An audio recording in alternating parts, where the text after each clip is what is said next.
Está gravando, senhoras e senhores. Sejam muito bem-vindos todos. Teco, mais uma vez, bom dia, bom ano, bom tudo, cara. E aí, Dan, bom dia, Caio, nosso George Clooney. Estamos prontos aí para a temporada 2022, né? Sim, senhor. Salve, Caio Mesquita, como vai o senhor?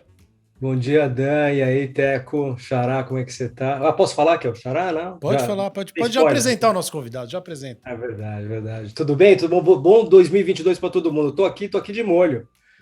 Peguei Covid, tô em casa. Ele que é o galã de uma geração. Eu acho que é o jogador mais bonito. É o David Beckham brasileiro. David Beckham brasileiro. Não é? É. Não, porque assim... Ele, não... As pessoas falam do Kaká, mas é porque elas são muito novas, é mais recente, porque Caio Ribeiro era muito mais bonito que Kaká. Explica, por exemplo, para a geração nova que tá ouvindo, a geração FIFA, o que era Capricho, por exemplo, a revista Capricho. Cara, olha, a Capricho era...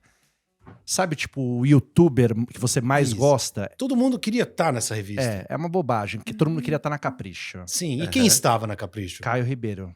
Caio Ribeiro estava na Capricho. Quem era o jogador mais desejado desse país? Do mundo, talvez. Caio Ribeiro. Ribeiro. Caio Ribeiro, além de beleza, uma simpatia, conteúdo. Eu adoro você, cara.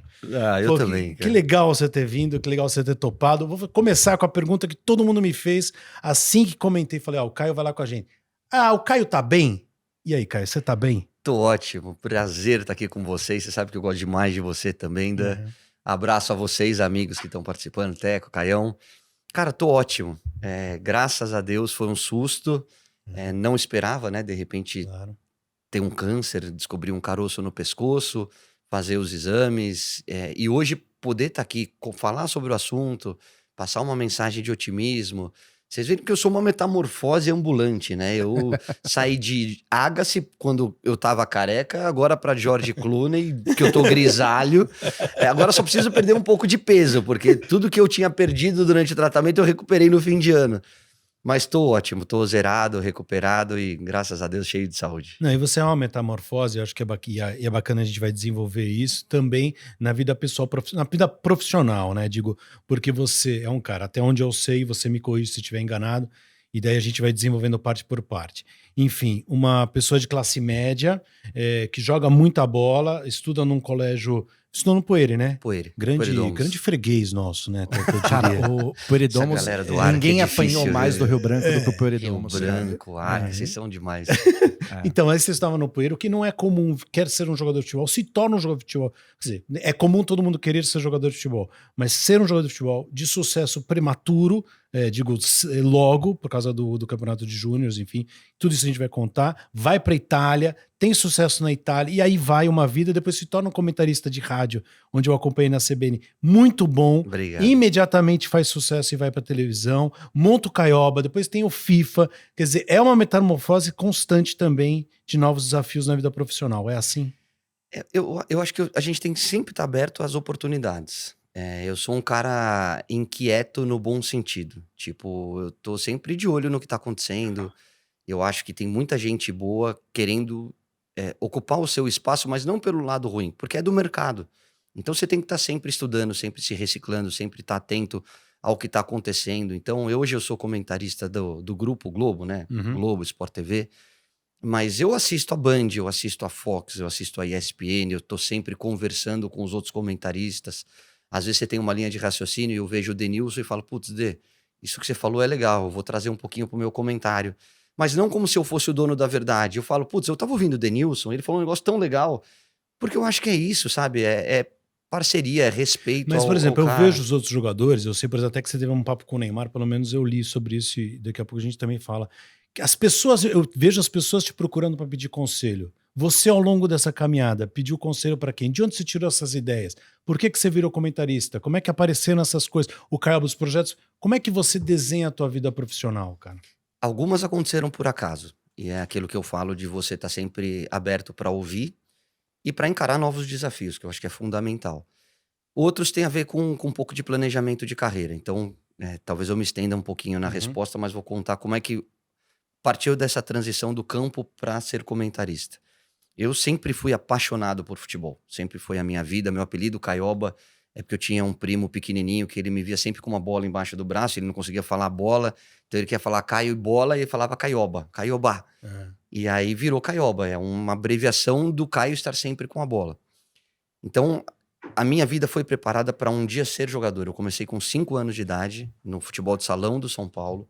Fui passando por todas as etapas, joguei salão, joguei campo, aí abri o teste, eu fiz os testes, fui passando de categoria A sua pra família categoria. abraçava isso. Você tava no. Porque, Abraçava. pra quem não sabe, o Pueridomus é um colegiaço aqui em São Paulo, né? Uhum. Onde provavelmente você deve ser o único cara da história do Pueridomus que virou jogador de futebol. Tem o Guga também estudou lá. É, não, porque todo mundo sai pra lá e vira grande advogado, engenheiro, um monte de coisa, né? É. Eu falo muito que o suporte familiar para eu realizar o meu sonho foi fundamental. Tá.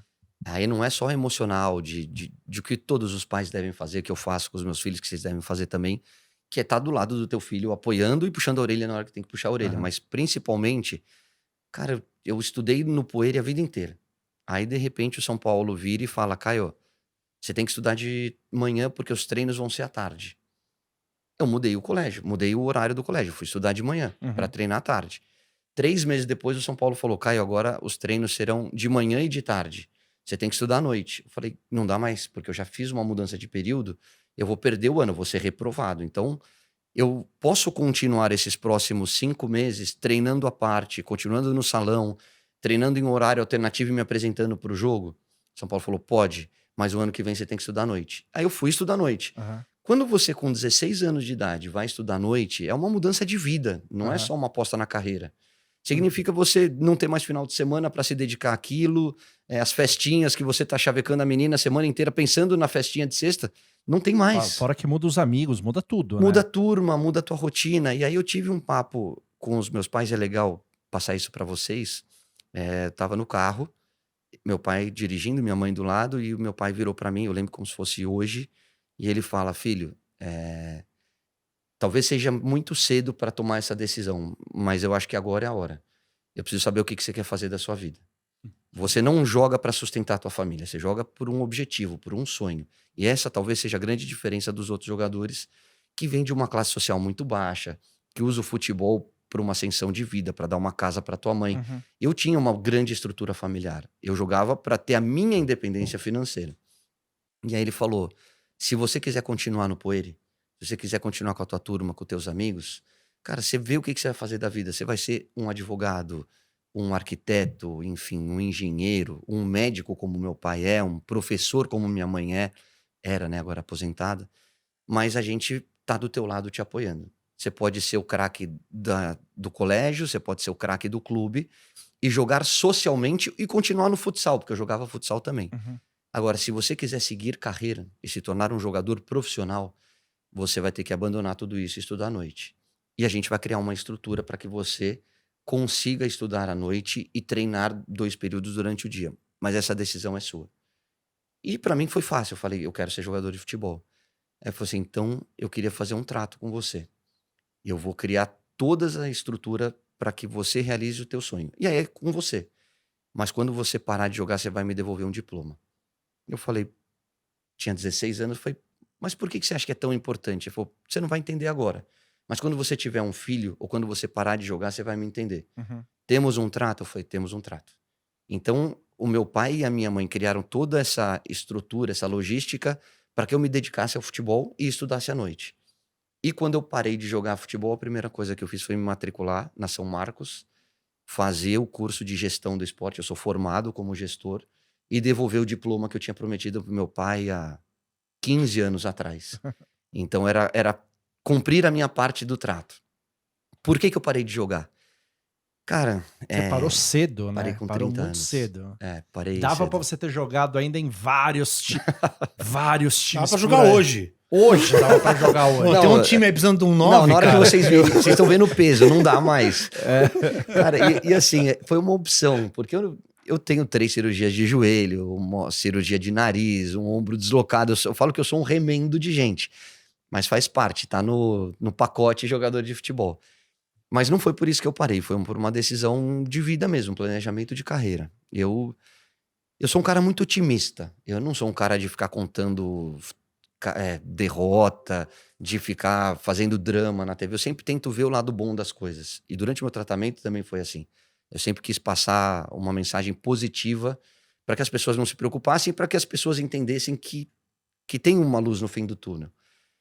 Só que durante a carreira você passa por muita coisa. Uhum. Você abre mão da tua vida particular, você abre mão do convívio com teus amigos, da tua família. É um sacrifício que você faz ali durante 15 anos, né? Se você pensar em base mais profissional, por um objetivo, que é a sua independência financeira, e mais do que isso, é a realização de um sonho, cara. Você entrar num estádio lotado, fazer um gol numa final, ser campeão é uma delícia, cara. Você já estourou, né? Também é uma outra trajetória diferente. Você já estourou no São Paulo, ali naquela Copa São Paulo, você e Jameli, né? É. Ganharam do Corinthians, épica ali. Uma 4-3, raridade, inclusive um jogaço. 4-3. Um pouco de, Não, é porque é difícil. de melancolia Não, na porque sua voz. O São Paulino são tão poucos esses momentos que a gente não esquece, né? Então, eu A gente não senti esquece. Primeiro isso. título da história do clube na Copinha. Na Copinha, exatamente.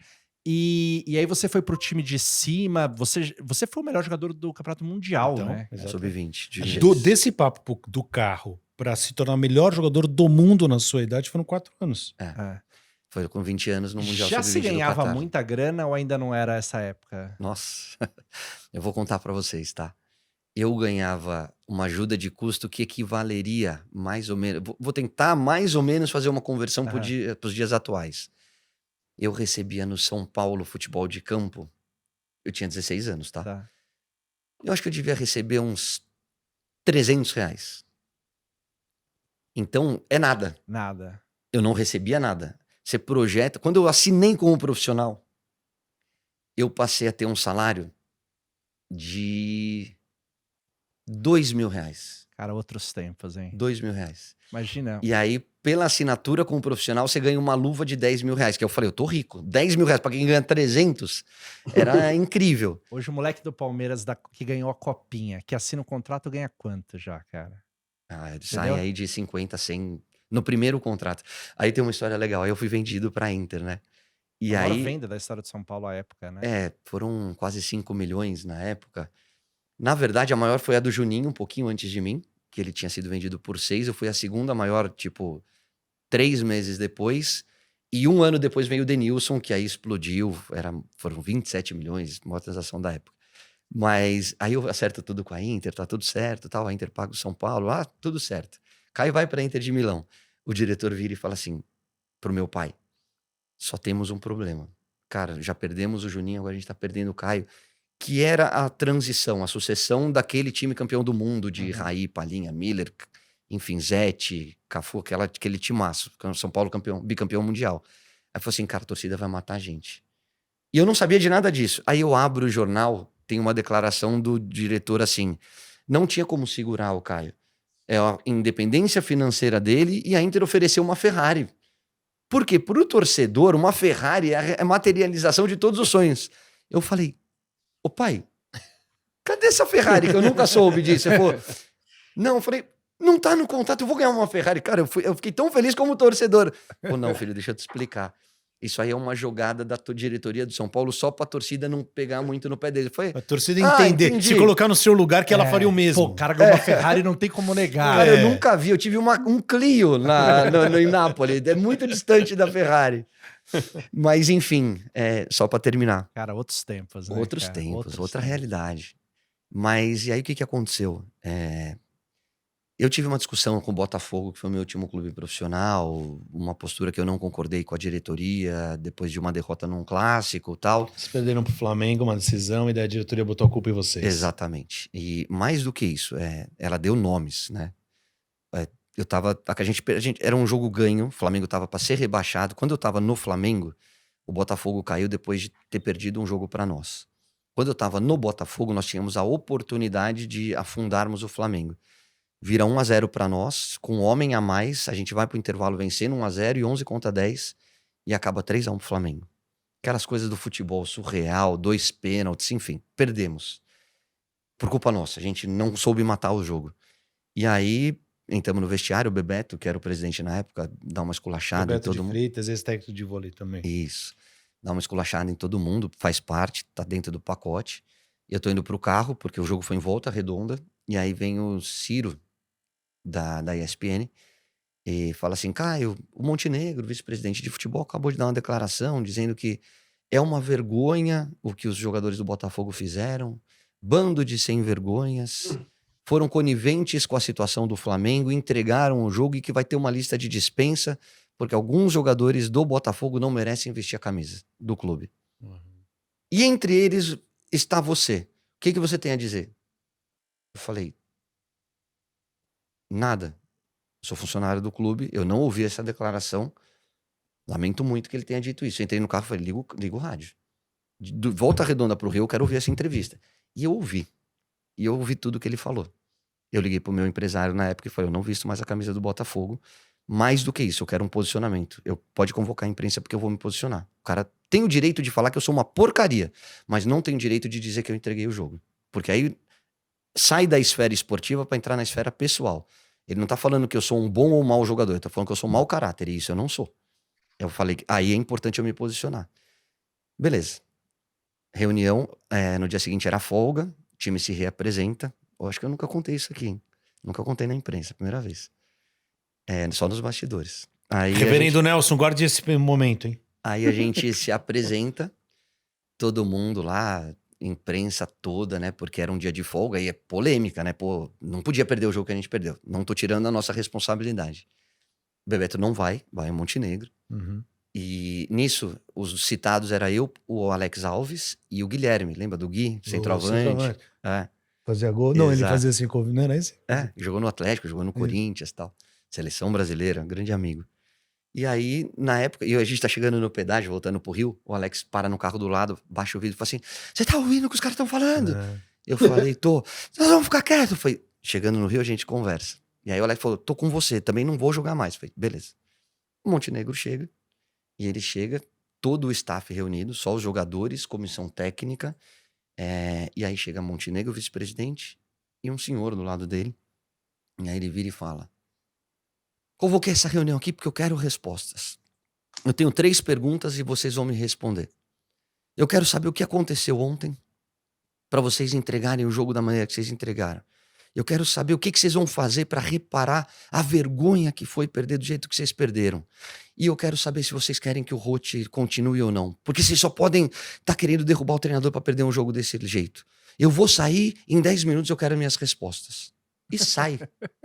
Que loucura isso. Meio colégio isso, Meio né? colégio Meio quinta total. série, né? Deixa só os jogadores. O Scheid era o nosso capitão, Scheidão. Grêmio, Corinthians. O Scheid, aquele silêncio, o Scheid vira e fala, gente, não tem muito o que falar. Eu falei, não, tem. Eu queria falar uma coisa, Scheid. Foi o quê? Foi assim, cara, eu não posso admitir que os caras falem e usem o meu nome pra falar o que falaram ontem.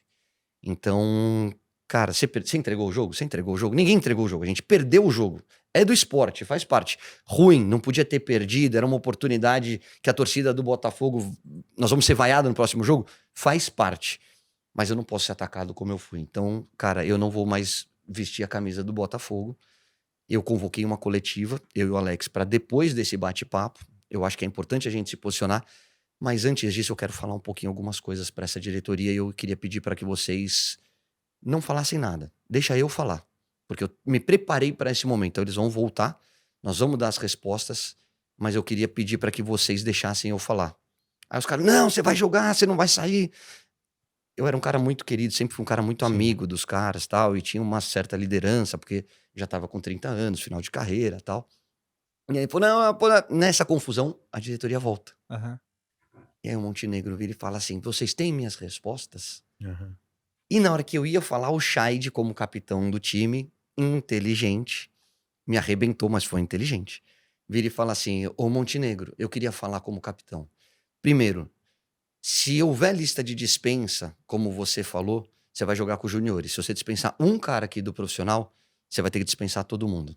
Porque isso aqui é um grupo, ganha junto, perde junto. Segundo, não é culpa do treinador, a responsabilidade é nossa. Não tem nada a ver com o Roth.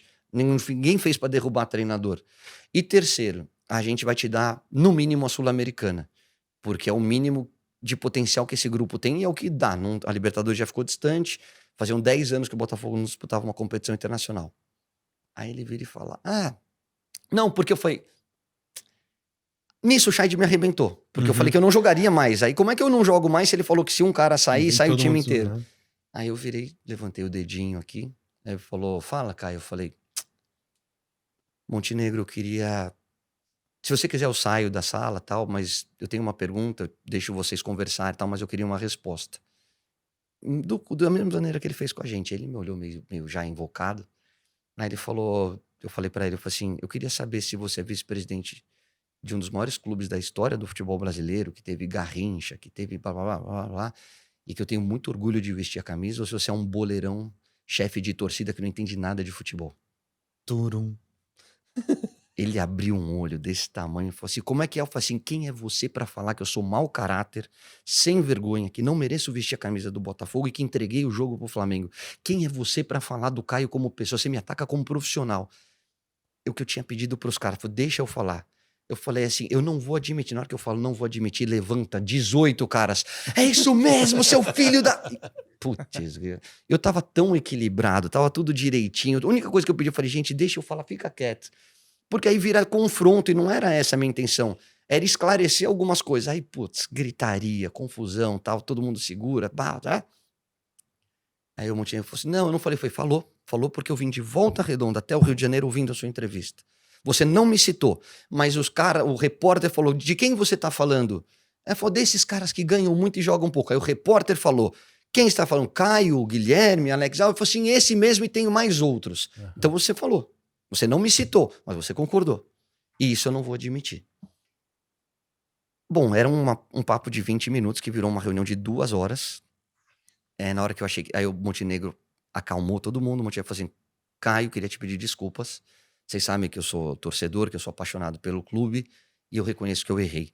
Mas, puxa, vocês não sabem como é difícil perder do jeito que a gente perdeu. Você não sabe quantas pessoas me ligaram. Aí aquele senhor que estava do lado levantou o dedo e falou assim, eu sou vice-presidente de um banco, não sei das quantas, do fundo, enfim, do mercado financeiro, que ajuda a pagar o salário de vocês.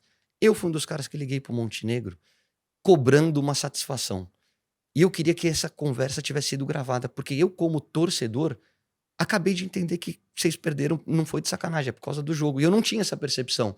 A reação de vocês me deixa muito feliz como botafoguense em saber que vocês estão tão sentidos como torcedor. Mas, cara, não briga com eles. Você não sabe o esforço que eles fazem para pagar o salário de vocês. Aí eu falei, como você chama? Ele falou, João. Eu falei, seu João, em nome do grupo, obrigado por ajudar a pagar o nosso salário. Seu João, não sei se você sabe, mas quando eu assinei meu contrato, acabou a luz, porque o Botafogo não tinha pago a luz. Eu fui assinar no shopping. Eu não sei se você sabe, mas a gente tá com 2 meses de salário atrasado. E ninguém desse grupo foi na imprensa e falou que a gente tava com 2 meses de salário atrasado. Ninguém nesse grupo fez sacanagem, ninguém entrou de má vontade. A gente dorme na concentração em cima do shopping. Não tem nem internet aqui, mas a gente joga porque a gente gosta e porque profissionalmente a gente é muito correto. Então, mas minimamente eu não tenho condições de discutir financeiramente com você. Mas mesmo com a tua ajuda, se tá com 2 meses de salário atrasado, se quem saiu ano passado não recebeu, teve que buscar na justiça, se o Botafogo não tá pagando a luz, alguma coisa administrativamente não tá funcionando, né? Então não entra nessa esfera, não. Porque eles estão errados. Ô, Caio, é engraçado ouvir você falar isso, quer dizer, só comprova uma outra. Recentemente, 1 ano atrás, 2 anos atrás, por exemplo, você teve uma treta com o Casagrande, né? E eu tô lembrando disso porque com o eu tava vendo o programa e você falou muito bem. Assim como você tá falando agora. Mas, e por outro lado, isso é contraditório com uma imagem que eu tinha sua, de você ser muito bom coração e às vezes teria dificuldade, supostamente, de dizer não, de se colocar, sabe, às vezes deixar a coisa andar pra não precisar atrapalhar. Mas pelo visto não é isso, não é assim, não. Você se coloca com muita firmeza quando necessário, é isso? Isso foi fundamental? É fundamental? É fundamental. Ou você tem essa dificuldade, a minha Não. leitura a princípio, não? Não. Talvez eu seja muito racional e não exploda. Então, no episódio do Casagrande, por exemplo, eu tinha uma única preocupação. Porque tomou uma repercussão muito grande e eu não queria que atrelassem o meu nome a nenhum partido político. Porque a gente vive uma loucura de Isso. polarização. Não, acho que você queria deixar muito claro o seu ponto de vista. Eu tô pegando esse gancho do Botafogo porque me parece ser a mesma coisa. É. Eu quero deixar as coisas bem claras aqui. Você não imagina quantas pessoas me ligaram, quantas vezes tocou o meu telefone dizendo eu não acredito que você não falou nada, eu não acredito que você não foi pra cima dele, blá, blá, blá, blá, blá. Naquele momento eu me preparei para aquele momento. Eu sabia que o Casa poderia entrar nesse tipo de discussão. Eu conversei com grandes amigos, eu entendi um pouquinho o cenário e falei, a minha única preocupação é não me rotularem como bolsominion ou como amante do Lula. Eu não falo de política. Isso não significa que eu não tenha os meus ideais, Sim. que eu não tenha a minha convicção em quem eu devo votar. Mas por que eu não falo de política? Por que eu evito entrar nessa esfera? Porque você só sai perdendo. Se você falar que apoia o Lula, você é um cara de esquerda. Se você fala que apoia o Bolsonaro, você é um cara que não tem coração. Você é contra a vacina. Então, cara, você só sai perdendo. Então, o que eu procuro fazer é tratar o esporte como um entretenimento. E na hora que tiver que me posicionar, eu me posiciono. Mas naquele momento, eu achei que tinha alguma casquinha de banana. E qualquer que fosse a minha resposta, iam me jogar para um lado ou para o outro. Quando eu falei do Raí, que eu achava que ele não poderia atacar o presidente da maneira que ele atacou, não é porque eu gosto ou não gosto do Bolsonaro. É porque o Raí, naquele momento, representava algo maior do que ele. Ele não falou como Raí e jogador de futebol. Ele falou como Raí, homem forte do futebol de São Paulo. E aí, é que nem na hora que eu me pronuncio, eu sou o Caio, comentarista da TV Globo. Vai respingar na instituição. Era só essa a minha preocupação. E foi isso que eu acho que eu fui muito claro no meu posicionamento. E as pessoas tentaram transformar numa discussão política. Então ali eu achei que não era a hora de responder. Era hora de respirar, que as pessoas Porque se você tirassem as suas responde- se você conclusões, responde- vira briga. Não, e não acaba nunca mais, né? Porque as pessoas também vão entender o que elas querem. Elas já Desejosos de escândalo É. que estamos, né? É. Nesse momento do mundo da mídia, isso é um prato cheio. Seria um prato cheio. Seria. E o que todo mundo quer é isso. Ninguém vai ouvir nada, as pessoas já tiraram suas próprias conclusões, já formaram opinião. Fala, Caio Mesquita. Não, eu tô adorando o papo aqui, uma delícia. As histórias são incríveis. Ô, Caio, eu queria fazer uma pergunta para você, aproveitando um pouco o gancho aí, né? Esse evento aí com o Botafogo é um evento ligado à gestão de pessoas, né? Como é que a diretoria está fazendo a gestão dos recursos humanos que são jogadores. Eu acho que com isso a gente consegue fazer um paralelo legal, né? Entre o esporte e os negócios, né? A atividade empresarial. Na tua opinião, como gestor de pessoas, qual é o técnico que você jogou, você acompanhou, que é o melhor, que foi ou é o melhor gestor de pessoas? Que eu acho que para mim é a chave de um técnico de sucesso, além da parte, obviamente, técnica e tática, é a gestão das pessoas, né? O que você me diz? Eu concordo 100%. Eu acho que hoje o trabalho de um treinador é 30%, 40% na parte tática e técnica e 60%, 70% de controle de vestiário e ambiente, que é como você lida com as derrotas, é como que você motiva o teu grupo, como que você vai para uma coletiva depois de um jogo sem expor os seus atletas, mas passando um pouquinho de transparência para o torcedor. Eu trabalhei com grandes treinadores, cara. Trabalhei com caras muito bons, de perfis muito diferentes. Uhum. Então, se você me perguntar qual foi o maior treinador que eu trabalhei, Tele Santana. Ele era um cara fácil de conviver? Muito difícil. Tele era ranzinza, o Tele pegava no meu pé. Eu sempre falo que o maior conselho que eu recebi foi do Cafu. Um dia que o Tele me fez quase chorar, cara. Eu tinha acabado de ser convocado para a seleção brasileira. Eu tinha 20 para a seleção de cima, né? Já tinha sido eleito melhor jogador do mundo de juniores. E aí você chega com 20 anos de idade, feliz da vida. Imagina eu realizando o sonho de ser profissional, de tá jogando no São Paulo, de ser convocado para a seleção e olhar pro lado ter o Zete, o Cafu, Claro. o Miller, o Palinha, o Leonardo, o Raí já tinha saído, Ronaldão, cara, os meus ídolos de infância. E aí, pô, você entra, né, era uma roda para aquecer, e aí na hora que eu chego nessa roda, todo mundo, pô, Caião, parabéns, e vem me dar um abraço e o Tele começa a gritar lá do campo de baixo. Você tá rindo por quê? Faz o alongamento, você não conquistou nada, você não chegou em lugar nenhum, você tá achando que você é quem? Eu falei, caramba, eu só tô recebendo um abraço dos caras. Mas ele me esculachou. E eu fiquei muito chateado, porque eu falei, eu não fiz nada, eu só tô abraçando os caras. Quer dizer, eu não falei, né? Eu morria de medo do Tele, eu tinha 20 anos. Mas eu fiquei pasmo, cara. E aí o Cafu me pegou de lado e o Cafu falou assim, Caio, se preocupe no dia que ele parar de falar com você. Enquanto ele pega no teu pé, é porque ele acredita em você. Então tira isso como lição. O Tele é assim. Toda vez que ele te der uma dura, toda vez que ele pegar no teu pé, que ele brigar com você, é porque ele vê potencial. Na hora que ele parar de falar é que você tem que se preocupar. E isso me fez ver o Tele de uma outra maneira. Falei, cara, o Tele é assim. E aí o nosso convívio sempre foi muito legal. porque eu entendia que ele queria me tirar da zona de conforto.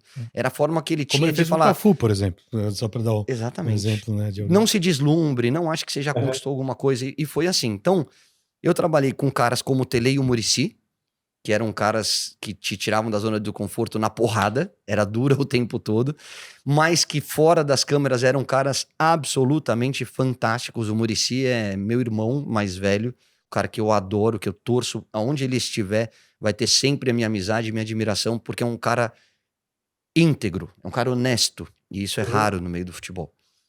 Eu trabalhei com caras do perfil do Tite, que é um paizão, é um cara que você joga por ele, e do Oswaldo de Oliveira, que é outro paizão, é um cara que tem uma sensibilidade no trato com os jogadores muito acima da média. Então, na hora que ele tem que te dar dura, ele vai te chamar de canto, vai te dar dura, vai te explicar. Na hora que você faz uma coisa errada, ele vai te dar dura na frente de todo mundo para mostrar pro grupo que aquilo tá errado, mas ele nunca vai te vender publicamente. Ele nunca vai chegar numa coletiva e falar: ah, o Caio não jogou nada. Não, ele vai falar: não, o que eu tenho para falar, eu falo. E eu sou assim. Até episódios Botafogo, Casagrande. O que eu tenho pra falar, tem coisas que eu acho que são importantes você se posicionar. Tem outras que eu falo fora das câmeras. E aí a gente vai brigar, a gente vai tirar satisfação, a gente vai se entender. Mas tem coisas que eu acho que são privadas. Mas respondendo objetivamente a tua pergunta, são perfis muito diferentes. Sim. Mas o cara que eu mais aprendi foi o Tele Santana. Futebol é uma coisa, quer dizer, todo mundo tem uma opinião, né? Ainda mais hoje em dia por causa de Twitter, de rede social, aí as pessoas escrevem. Queria só citar o Luxemburgo também, que foi um craque que eu trabalhei. Um cara que eu tenho uma admiração muito grande, tá? Você gosta do professor? Eu gosto. Professor. É mesmo? O professor era muito bom, né? Muito bom, muito bom. Na época, foi o cara que me fez voltar da Itália, tá? O Marco Aurélio Cunha foi lá, eu tava na Inter de Milão, e ele falou: pô, vem pro Santos, que tá o Miller, tá o Zete, tá o Ronaldão, que eram caras que eu tinha jogado juntos. E o treinador era o Luxemburgo. E o Luxemburgo era o melhor da época. E eu falei: cara, eu sempre quis trabalhar com os melhores. Isso de Galvão Bueno a Thiago Leifert, até Muricy, Luxemburgo, Tite e companhia, e Tele Santana. Porque eu acho que quando você trabalha com os melhores, você aprende e você evolui. E eu falei: cara, eu quero trabalhar com o Luxemburgo. E ele era muito bom. Mas você tem a habilidade de lidar com ego, né? Tem. Outros. Tem. Se não criou essa habilidade até hoje. Você falou alguns nomes que a gente sabe que são pesados. E no futebol, por exemplo, você foi um grande parceiro do Romário. Cara, eu sou muito tranquilo, meu. Eu sou um cara... Eu curto... Eu amei a minha fase de jogador. Eu amo agora como comentarista. Estar envolvido com crianças e com o esporte, que são minhas duas grandes paixões, é sensacional. O Caio Mesquita até escreveu pra gente antes, né? Do Caioba, né? Isso. Eu tinha uma curiosidade, né, do Caioba. Acompanho o Caioba. E se você era sócio ou não do Caioba. Fala um pouquinho do Caioba, como é que surgiu essa ideia? Porque é um negócio tão legal que eu tenho visto que vocês fazem. Você já foi, Caio? Não. Não fui. Na verdade, assim, o meu filho pequenininho, 6 anos, ele está agora começando a jogar futebol, né? Mas pô, vocês já tiveram lá no meu condomínio, vários filhos de amigos já participaram, só ouvi elogios do Caioba, né? Então eu queria que você falasse um pouco da história desse negócio. Mas eu fiquei com medo de ser Você atacado. é um brincalhão, porque eu te convidei, falei que seria um prazer te receber e você não foi. Obrigado, eu imaginei que ia vir aquela horda de pais são paulinos em cima de mim, que eu viraria um alvo fácil. Tem que estar preparado Meu filho ia ter que jogar muito. Ia ser perseguido. Cara, o que tem de corintiano, palmeirense, flamenguista, não é um evento de uma torcida só, seu bananão. É muito legal. Não, é assim... Aí eu acho que é legal, e obrigado pela pergunta, que é um lado que talvez as pessoas não conheçam, que é o Caio empreendedor. É uma outra atividade que eu procuro. Eu acho que você tem que, volto a dizer, eu não tenho medo de arriscar, eu não tenho medo de ouvir não. E eu não quero ser dependente só da Globo, eu quero ter dentro do meu portfólio vários tipos de atividade, mas sempre focado na experiência, no que você pode proporcionar. O lado financeiro é uma consequência, mas assim, a experiência eu acho que é o que faz a diferença. E aí eu trago o que eu modestamente sei fazer e o que eu gosto de fazer. Então, o que eu gosto? Trabalhar com criança e trabalhar com futebol. Então, sim, eu sou um dos sócios do Caioba. A ideia veio do Tico e do Totô, que são meus outros sócios, além do Jota e do Thiago, que agora fazem parte da sociedade, mas um dia acabou o Jornal da Globo. Mas um dia você já não era mais jogador. Não, eu já estava na Globo. É um projeto de 5 anos. 5 anos, ok. E aí o Tico me ligou e falou, vamos jantar que eu tô com uma ideia aqui, quero conversar com você. Eu falei, vamos. A gente foi pro Paris 6, que era o único... Já começou errado. Era o único restaurante que a gente podia ficar até 5 da manhã Já conversando. estranho ter dado certo, o negócio começou ali, hein? Beijo Tem pro prato Isaac. com o seu nome já lá, não? Tinha. O Isaac, ele é tão ridículo. Eu vou contar isso pra vocês, tá? O Isaac, aquele bananão. Vamos dizer, conta qual era o prato também. Tá. Aproveita. Então, eu não tive opção de escolher o prato. Ele virou e falou assim, cara, como você... Vai, não vou comprometer ele, eu vou pular algumas partes. Mas ele falou, você vai ter uma sobremesa que é um negócio de casside, não sei, aquelas coisas. Eu falei, cara, eu não nem gosto como disso. isso, você tá zoando. Ele falou, é a tua cara, você é bonzinho, bonitinho. Eu falei, Isaac, não começa de sacanagem. Ele falou, não, mas a grande sacada tá agora. Eu falei, o quê? Ele falou, vai custar R$24,90 ou R$23,90. Eu falei, por quê? Ele falou, né, cara, você sabe, você jogou no São Paulo. Eu falei, ele é corintiano, assumido. Eu falei, como você é ridículo, cara. Como você é ridículo. E aí virou uma brincadeira. Não tenho mais, acho que já saiu do cardápio, mas tive uma sobremesa, Caio Você Ribeiro. já teve, Teco? Não, né? Não, eu espero não ter Eu também, também né? não. Eu processaria se tivesse alguma coisa com meu nome lá. Bom, voltamos ao Paris 6 jantar. Temos um projeto. E Caio, aí- qual é? São 3 amigos com 3 filhos da mesma idade. O João tá com 11, o Theo tá com 11 e o Gu, que são os filhos dos meus sócios, também tem 11. E ele virou pra mim e falou assim, Caio, você é o comentarista da TV Globo, você é o comentarista do FIFA, que te liga a essa molecada. As crianças te adoram por conta do videogame. Sim. Cara, o meu filho, antes de pedir a camisa do São Paulo, os filhos são paulinos, ele quer a camisa do Real Madrid, ele quer a camisa do Barcelona. Então a gente tá criando uma geração de meninos que estão muito mais identificados com os clubes de fora do que aqui do Brasil. E eu queria viver uma grande experiência com meu filho. E essa grande experiência eu só encontro lá fora. Por que a gente não cria um produto para os meninos aqui do Brasil? Eu falei, sensacional. Vamos fazer um camp. Eu falei, vamos. E aí a gente pegou um guardanapo e rabiscou um monte de coisas. Ficamos até 5 horas da manhã. 2 meses depois, a gente criou o Caioba Soccer Camp. São crianças de 5 a 15 anos, a 14 anos. O primeiro nós tínhamos um único objetivo. Não tirarmos dinheiro do nosso bolso. Vamos tentar transformar essa ideia num grande final de semana e não precisamos ganhar dinheiro, mas vamos tentar não perder. Então a gente começou a ligar para amigo, tal. Foram 70 crianças. Cara, levei o Zico. Primeiro Caioba, o Zico foi o convidado. Foi o Zico, foi o Sorin, foi o Denilson, foi o Fred do Desimpedidos e foi o Zete. Então a gente já começou gigante, né? E aí o que a gente oferece? O meu objetivo no Caioba, bom, hoje nós depois de 5 anos nós fechamos o Clube Med aqui de Mogi, nosso parceiro, o Clube Med Lake Paradise. Obrigado pelo espaço para poder divulgar o Caioba. E a gente coloca 1.100 pessoas no final de semana. Caraca. São 250 crianças e graças a Deus se esgota em 1 hora e hoje a gente faz 2 finais de semana seguidos para poder atender todas essas crianças. Qual é o nosso diferencial? É um produto para a família. Então todos os camps a gente foi estudar, foi entender e tal. Em todos ou a maioria dos camps você deixa o teu filho joga a bola e depois o teu filho conta como foi o final de semana. No Caioba não. No Caioba você vive a tua experiência como família. Então a gente tem o jogo dos pais. Até porque os pais vão pirar. Você vai, a gente com os nossos filhos, eles iam grudar no Fred dos Desimpedidos e a gente ia ficar babando no Zico. Não, né? eu vou te contar. Já é uma outra loucura, já. Eu vou te né? contar o que aconteceu no último, tá? No penúltimo, que o último a gente fez um social, que é um braço importante. A gente levou 50 crianças da Paraisópolis para viverem essa experiência junto com as crianças que pagam para estarem lá, mas o dia a gente vai fazer um 100% social. Nosso sonho no Caioba é um dia pegar o Morumbi, pegar o Pacaembu e botar 250 crianças de comunidade para se divertirem, que eu acho que criança tem que se divertir. Mas a gente faz o jogo dos pais, a gente faz o jogo das mães, a gente tem o beach tênis, a gente tem o tênis, a gente tem academia ao ar livre, além de toda a estrutura que o Clube Med oferece. Então é um fim de semana para a família. E o nosso foco não é em revelar jogador, a gente não quer olhar ali e ver quem é talentoso e encaminhar para o Palmeiras, para o Corinthians, para o São Paulo, não. A gente quer que a criança aprenda bons valores através do esporte. A gente quer, e isso é muito gostoso. Acontece muito, e a coisa mais gratificante que a gente tem de ouvir é quando passa uma semana, 1 mês, 2 meses, e a gente encontra um pai ou num outro Caioba, ou aqui no shopping, no clube, e ele fala, cara, depois do Caioba, meu filho virou a chavinha. Agora ele ama futebol. Pra gente é incrível. Então a gente não dá medalha de campeão, não tem artilheiro, não tem melhor jogador, não tem nada disso. O campeão e o último colocado recebem a mesma medalha, os mesmos certificados, os mesmos prêmios. Então é muito gostoso.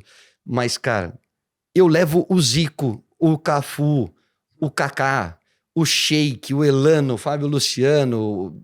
Eu levo muitos ex-jogadores porque os que estão em atividade estão jogando no final de semana.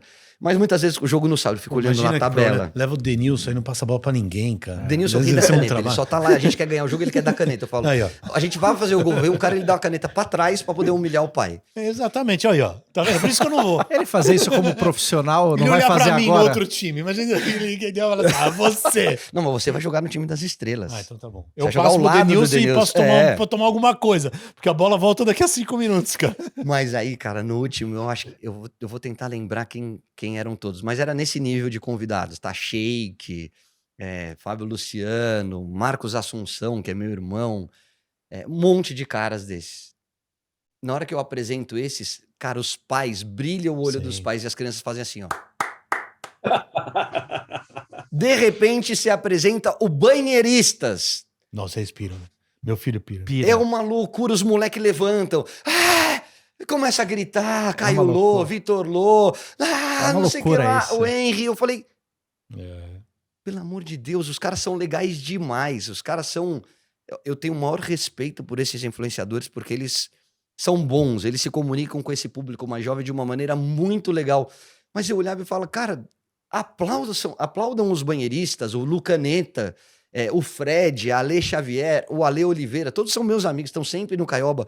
O Juninho do vosso canal, o Fute Paródias, todos eles participam do Caioba Soccer Camp. Mas você entendeu que é o Zico ali, que é o Sheik, que deu uma Libertadores e um Mundial pro Corinthians, que é o Cafu, campeão do mundo, que é o Kaká. E a loucura deles é pelos banheiristas. Ele falou assim, o mundo moderno. É assim, e é legal que seja assim. Me veio uma pergunta, você tem medo de desaparecer pra essa molecada? Digo assim, porque muitos jogadores, a gente tá falando, desapareceram, né? Diminuíram.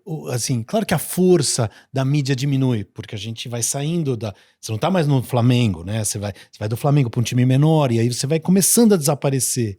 E isso é uma agonia pro jogador. É pro ator também. Mas o ator, de alguma maneira, pode continuar trabalhando. Pra qualquer profissão pública. Mas você pode continuar trabalhando e um jogador não mais. Vai indo pra outros caminhos. Você é um caso particular que se mantém em voga em diversos cantos, numa teia de aranha que você montou. Você tem essa preocupação de um dia perder essa importância pública, sabe, esse lugar? Eu não tenho essa Como vaidade, você deve ver velho. muita gente, muitos outros jogadores que perderam e devem ser muito tristes por conta disso, talvez. Tem uma frase do Washington, Coração Valente, que é um cara fantástico e com uma história de vida muito legal, né? Problema no coração, depois volta a jogar, ainda é campeão, artilheiro do Campeonato Brasileiro. E ele fala assim, quando eu era jogador, meu telefone tocava 100 vezes por dia. É disso que estamos falando. Hoje que eu parei de jogar, ele toca 2, e uma é alguém cobrando. Então, assim, é difícil você parar, é difícil você perder os holofotes. Mas eu não sou um cara vaidoso, eu não trabalho na TV em troca de fama. Eu trabalho para sustentar minha família e eu faço aquilo que eu gosto. A minha preocupação e ter esse lado empreendedor é justamente para não depender da Globo. Perfeito. Eu quero, um dia, se por acaso a Globo me mandar embora, ou se eu quiser sair, eu quero olhar pro meu portfólio e falar, puxa, eu tenho FIFA, eu tenho já Caioba pensava Soccer nisso quando Camp. você jogava? Porque, por mais que eram outros valores, obviamente, você já estava independente muito cedo ali. Você, com toda essa lógica e racionalidade que você tem, você deve ter pensado, pô, minha carreira vai durar até os 30 e poucos anos, eu preciso ter... Você fazia essa Você conseguia ter essa distância? Não. Não? Se eu falar que sim, é mentira. Não. Você se dedica ao futebol e você vai vendo o dia seguinte. Então, você tem o sonho de jogar na Europa, você tem o sonho de jogar na seleção brasileira, você tem o Mas você sonho não de jogar pensava no... assim, eu tenho que ter tanta grana guardada, porque lá na frente eu não sei o que eu vou fazer, eu vou ter que viver disso. Essa parte, quem administrava minhas coisas era meu pai. Tá. Então, eu sempre fui um cara que... Primeiro, que eu sou um cara muito família. E segundo, porque eu amo meus pais e sempre ouvi os mais velhos, sempre respeitei os mais velhos. E o meu pai sempre tomou esse cuidado. Ele falou, filho, você tem que criar um pé de meia, porque isso aqui um dia vai acabar. E aí você tem que ter uma estrutura financeira para poder viver depois que você parar de jogar e um dia ter sua família Mas e usar o esporte. Vamos destrinchar um pouquinho, dentro, claro, do limite que você me der. Você ganha uma transferência. Você ganha, não. Você vai para uma transferência para a Itália, eleito o melhor jogador do mundo. Você estava contando agora, não ganha uma Ferrari, Não, mas ganha uma grana. O que acontece com essa primeira grana? Você comprou uma coisa para você? não, Não. não. Porque você não se permitiu ou porque você não tinha. Porque eu não tinha essa vaidade. Tá. Eu vou te responder de duas maneiras. Primeiro, o maior legado que eu recebi, a maior lição que eu tive através do esporte foi aprender a respeitar as diferenças. Então eu tinha um perfil completamente diferente. Eu vinha de uma família de classe média em que eu jogava por amor. Uhum. Só que eu olhava pro lado, Uhum. eu morava do lado do estádio, meu pai me levava para treinar, meu pai me trazia de volta. Do meu lado jogavam caras que pegavam 5 conduções e que moravam na favela. E que usavam aquilo ali como sobrevivência. Uhum. Ao mesmo tempo, tinham pessoas que moravam na concentração e ficavam o ano inteiro sem ver a família. Então eu era sim um privilegiado. Uhum. Só que eu não usava isso para me destacar. Eu usava isso para diminuir essa diferença social e aprender com as dificuldades. Uhum. Então eu pegava esses meninos que moravam na concentração e levava para minha casa. Porque eu falei, cara, eu tenho minha família aqui do lado e eles vão ver daqui a 11 meses só. Vem receber um pouco de carinho, sai um pouquinho do ambiente profissional. Então eles iam para minha casa, levava eles para comer em casa, numa churrascaria. Então eu era um cara muito bem aceito porque eu era igual a eles. Uhum.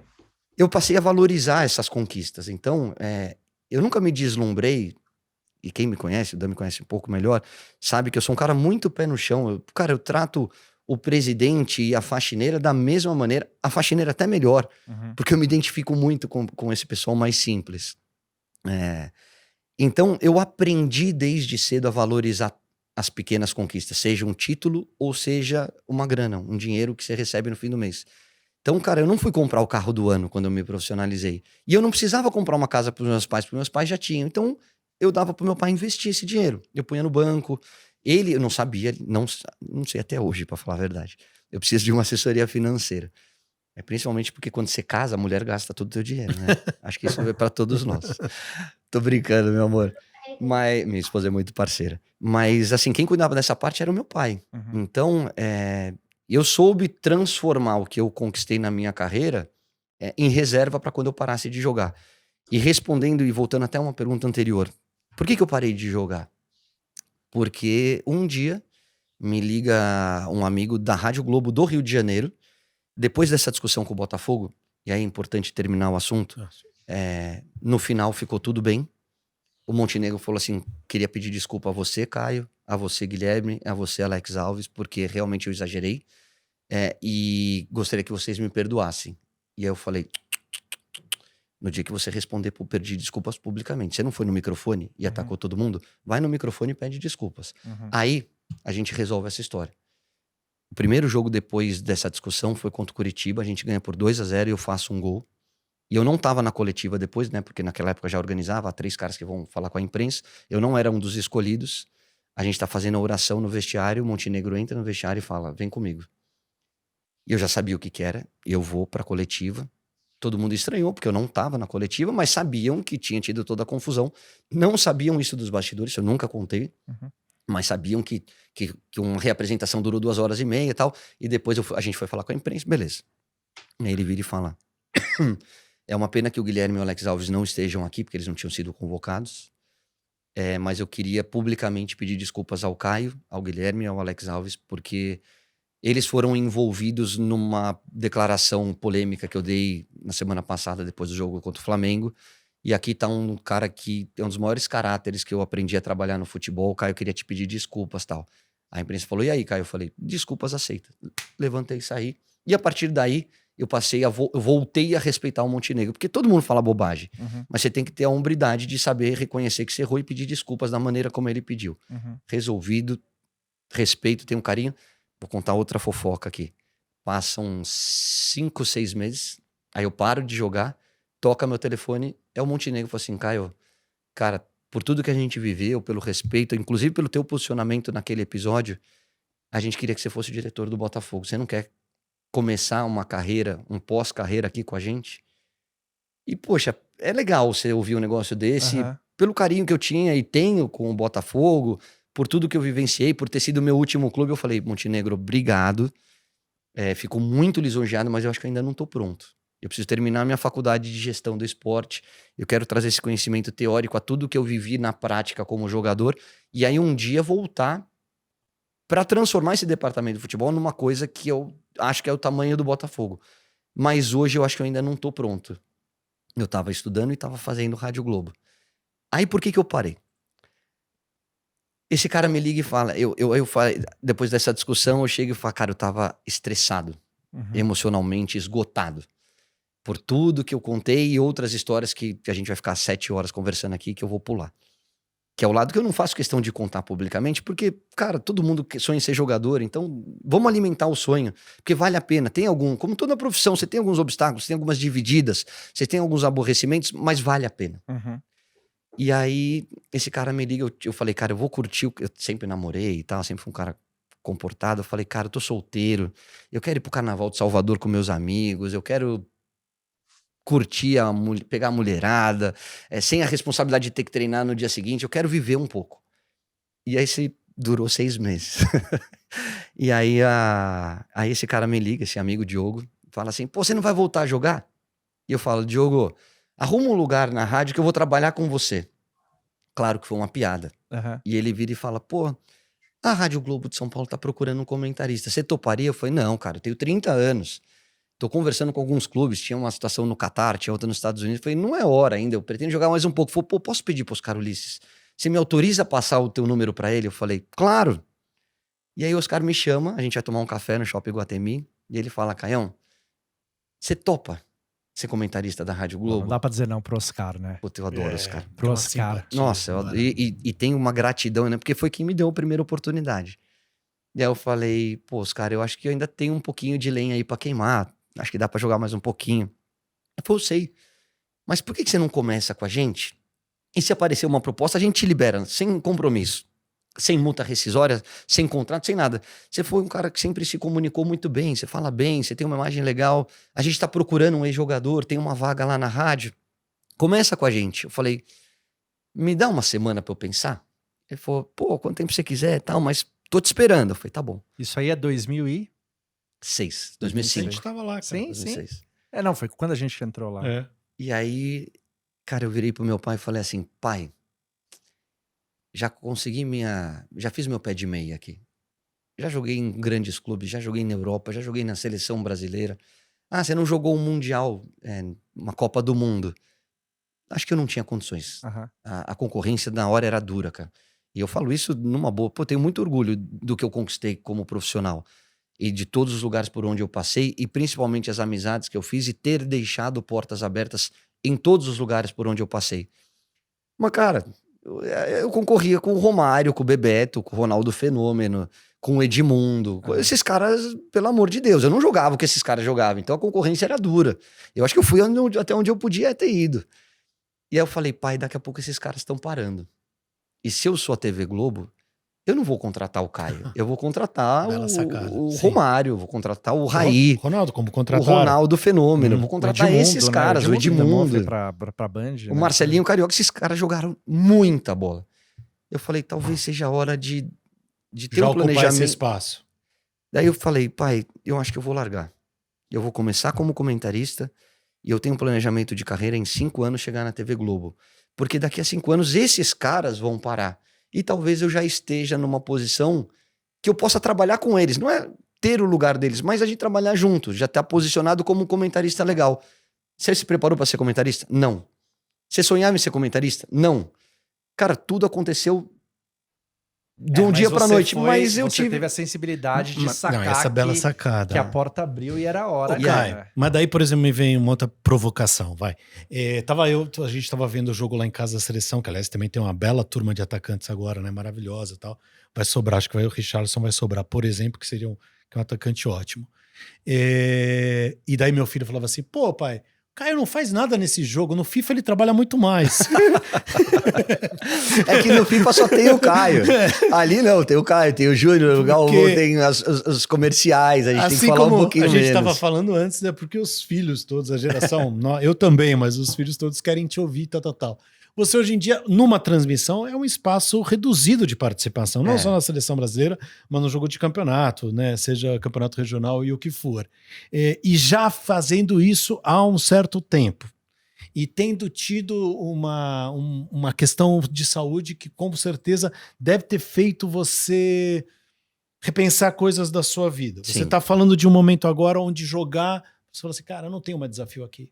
Meu desafio está em comentar. Né? É isso. Meu desafio está em fazer o Caioba. O teu desafio agora, ele está onde você repensa ele o tempo inteiro? Tipo, em novos desafios? Se você continua feliz no que você está fazendo? Se o espaço está suficiente para tua vaidade, para tua vontade, para o teu preparo, enfim? Eu tenho sempre que me sentir motivado, senão eu não rendo. Sim. Foi esse o motivo de eu ter parado de jogar e ter começado como comentarista. Falei, cara, eu jogo por paixão. Eu sou apaixonado pelo que eu faço. Na hora que eu perder isso aqui, eu sou um comum. E aí não tem mais sentido pra mim. Eu ainda tenho alguns objetivos a serem alcançados como comentarista. Tanto dentro como fora da TV Globo. Eu ainda quero crescer muito com o Caioba. Poxa, voltando um pouquinho, a gente faz o Caioba em Mogi, a gente faz o Caioba na Bahia. A gente tem o Caioba Internacional, então a gente já fez Manchester City, a gente já fez Barcelona. Demais. Se Deus quiser, esse ano a gente está conversando com o Real Madrid para levar as crianças para treinarem dentro do CT do Real Madrid, para conviverem com esses jogadores. Então, assim, eu sonho alto e corro atrás. Eu não sou aquele cara que sonha e espera as coisas caírem do céu. Não, arregaça a manga e vamos atrás. Eu acho que eu ainda tenho alguns objetivos a serem alcançados na TV, tá? Eu quero fazer uma Copa do Mundo, eu quero fazer o jogo da seleção brasileira. E é construção, né? Eu não sou um cara que dou um passo maior que a perna. Eu acho que tudo tem a sua hora e eu quero merecer chegar lá. Não quero que ninguém me dê nada de presente. Então, sim, eu ainda me sinto muito motivado para fazer o que eu faço. Adoro trabalhar na televisão, adoro me comunicar com esse público, com todas as idades, mas principalmente com essa criançada e esses adolescentes. E numa transmissão, a gente tem uma estrela, que é o narrador. É ele Sim. que passa a emoção e para o telespectador aquilo que está acontecendo no jogo. Então a gente tem que falar um pouquinho menos para não tirar o ritmo dele, né? E aí tem as chamadas comerciais, a bola chega perto da área, você tem que falar, porque imagina, você tá falando, eu falo, não, Galvão, o Brasil tá bem, tá o gol. Aí o Galvão fala, gol. Dá pra você parar de falar? Claro. Lógico que ele não vai fazer isso, mas eu tenho que respeitar o ritmo. É o famoso, vai você. Não deu um vai exatamente. você na hora? Você sabe bem, né? Você tá falando assim, vai lá, Kleber, depois eu continuo. Vai, fala, Galvão, depois eu termino. Galvão, vai você. Mas faz parte, cara. Mas é gostoso. Eu gosto muito, né? Volto a dizer, é a minha paixão, cara. A minha vida inteira foi dedicada ao esporte. Eu comecei a jogar com 5 anos de idade. Parei de jogar com 30, tô há 11 anos, agora 12º ano como comentarista de televisão, mais um ano de Tudo rádio. parece uma eternidade, mas é muito pouco tempo. E os pessoal falam assim, pô, você é um dos mais novinhos. Cara, eu já tenho 12 anos de TV, cara. E eu lembro você na rádio, você comentava muito bem. Obrigado. Hoje em dia, claro, você comenta, mas na rádio você participava mais. Rádio E você era mais fala legal. mais, né? Sim. Mas bem bom. uma grande faculdade, cara. Fala, Caio Mesquita, alguma coisa daí? Porque eu quero ouvir uma história do Romário. E se tem alguém que tem histórias do Romário, é o Caio. Não, eu não tenho nenhuma história do Romário, sou um fã dele total, absoluto, né? Que centroavante. Não, duas coisas. Dan, depois Fala. queria pedir licença para o Caio, para você. Tem uns e-mails aí. Boa. Você... Posso fazer isso agora? Ou quer... Pode fazer agora. E também o Teco tem uma pergunta aí de uma entrevista que o Caio deu no passado ali, em relação a uma música ali. Você tem que fazer. Lá vem você com Last Kiss do Pearl Jam, né? Na verdade, as pessoas querem saber se Last Kiss é tudo isso mesmo, ou se você preferia do Lenny Kravitz. Não, peraí. Que era uma outra polêmica. Mas conta para as pessoas que estão nos ouvindo o que é esse. O que vocês estão falando para não virar piada interna? Na Capricho, foi na Capricho? Eu não lembro, acho que foi uma dessas caprichos, dessas na revistas Capricho de tem- adolescente. Ele finge que não lembra. Claro que ele lembra. Juro que não. Juro. Na Capricho ali, o Caio, quando era o sexo... Pronto, já Tá até vendo? caiu o Deus castiga. microfone. Você fica me zoando, Deus castiga. Caio, era- que era um menudo, Caio. O Caio era um menudo, ele era É. um sex symbol do futebol. Ele falou que sonhava em fazer amor com Les Kiss. Depois ele jogou que ainda não tinha feito, mas que com Lenny Kravitz funcionava bem. E aquilo gerou um furor, alavancou o Pearl Jam e o Lenny Kravitz. Não parava de tocar em Pra todos os lugares lugares. que eles nem chegavam. Depois da minha declaração, Depois dessa o Pearl Jam declaração. decolou. E aí todo mundo ficava em casa pondo, né? Lenny Kravitz e Pearl Jam pra ver o que rolava, né? E se tinha rolado com o Caio, era uma grande curiosidade. E se tinha rolado com o Pearl Jam.